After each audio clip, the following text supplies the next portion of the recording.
Hello everyone, আমার YouTube চ্যানেলে তোমাদের সবাইকে স্বাগত জানাই। আশা করি তোমরা সবাই সুস্থ আছো, ভালো আছো। আজকে তোমাদের সাথে আলোচনা করছি ক্লাস 6 তোমাদের বাংলার যতীন্দ্রনাথ সেনগুপ্তের হাট।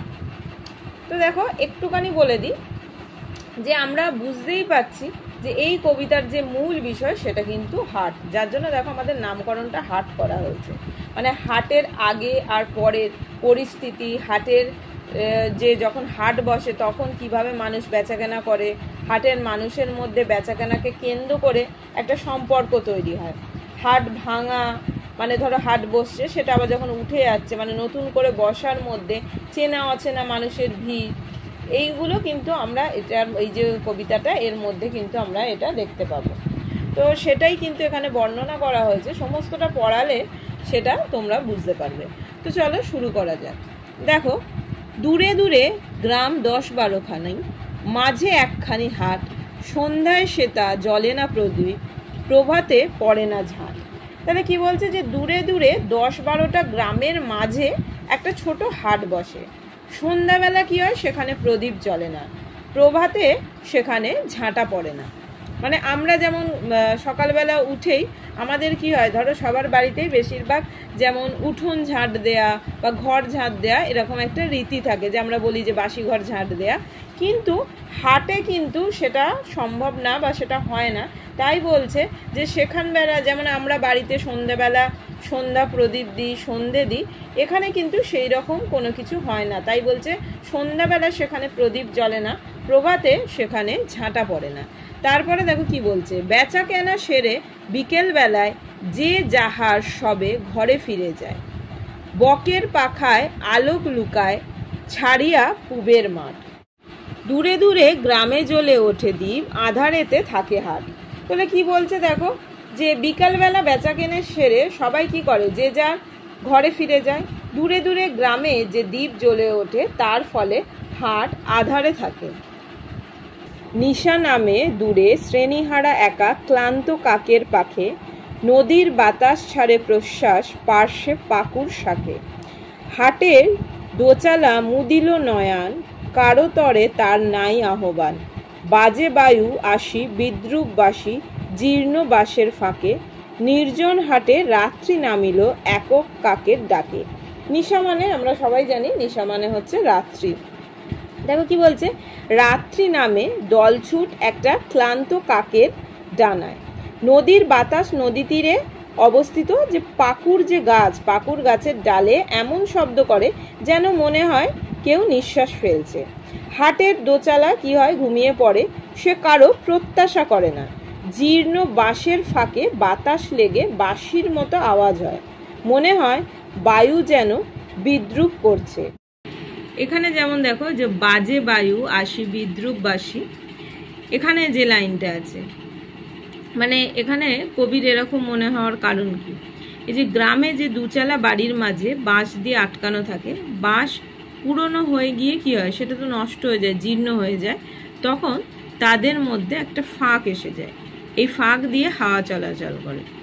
এই জন্য কবির মনে হয়েছে যে যেন বাতাস বিদ্রুপের হাসি হেসে দুই বাঁশের মধ্যে গিয়ে যাওয়া আসা করে থাকে। তো এইভাবেই তিনি এগুলোকে ব্যাখ্যা করেছেন। হাটে কি হয়, হাটে রাত্রি নামে একটা কাকের ডাক শোনা যায়। দেখো তারপরে কি আছে, দিবসেতে সেতা কত কোলাহল, চেনা অচেনার ভিড়ে, কত না ছিন্ন চরণ চিহ্ন ছড়ানো সে ঠাই ঘিরে, মাল চেনাচিনি দর জানাজানি, কানাকড়ি দিয়ে কত টানাটানি, হানাহানি করে কেউ নিল ভরে, কেউ গেল খালি ফিরে, দিবসে থাকে না কথার অন্ত চেনা অচেনার ভিড়ে। তাহলে এখানে কি বলছে, যে দিনের বেলা হাটে কোলাহল থাকে, চেনা অচেনা হাজার মানুষের ভিড় থাকে, কত মানুষের পায়ের ছাপ পড়ে থাকে হাটের ধুলোতে, কত মানুষ আছে যে পদচিহ্ন পড়ে, সবাই নিজের আখের গোছাতে ব্যস্ত, সবাই দরাদরি করে, দাম কষাকষি করে, সামান্য অর্থের জন্য কত কাড়াকাড়ি, কত হানাহানি, কেউ লাভ করে, কেউ আবার লাভ করতে পারে না। তো এইভাবেই কিন্তু চলতে থাকে সারা দিন, চেনা অচেনা মানুষের ভিড়, কথার অন্ত থাকে না সেখানে। তারপরে দেখো, কতকে আসিল কত বা আসিছে, কত না আসিবে হেতা, ওপারের লোক নামালে পসরা, ছুটে এপারের ক্রেতা। শিশির বিমল প্রভাতের ফল, শত হাতে সহি পরখের ছল, বিকালবেলায় বিকায় হেলায় সহিয়া নীরব ব্যথা, হিসাব নাহিরে এলো আর গেল, কত ক্রেতা বিক্রেতা। তাহলে কি বলছে যে হাটে মানুষের আসা যাওয়ার কোনো হিসেব নেই, কেন এই হাটে মানুষ আসতেই থাকে। ওপারের বিক্রেতা পসরা নামালে কি হয়, এপারের ক্রেতা ছুটে যায়। সকালবেলার শিশির ভেজা তাজা ফল পরখের ছলে শত হাতে ঘুরে ঘুরে মলিন হয়, তখন তার দাম কমে যায়, অবহেলায় সেটা বিক্রি হয়। এই ভবের হাটে কত যে ক্রেতা আর বিক্রেতা এলো আর গেল, তার কোনো হিসাব নেই।